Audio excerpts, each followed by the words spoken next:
Good day mga boss, mga sir. Tuturuan ko pala kayo kung paano magbukas ng monitoring ng Hyundai 220LC-9S. Ganito lang yan boss. Pindot sa gitna, ikot, monitoring, pindot, active fault, ikot, punta ka sa monitoring analog, pindot. Ayan mga boss, makikita mo na yung pump 1, pump 2 at saka power shift. Mga boss, kung gusto niyo namang i-pressure test siya, ganito lang boss ang gagawin niyo boss. Kulay dilaw eh.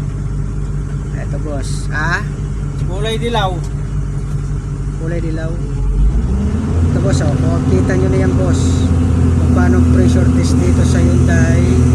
Yan boss, sakto yung pressure nya, power shift nya okay naman, good. Yan. Pag naka-RPM ang makina, kailangan bumaba ang power shift, ibig sabihin good siya.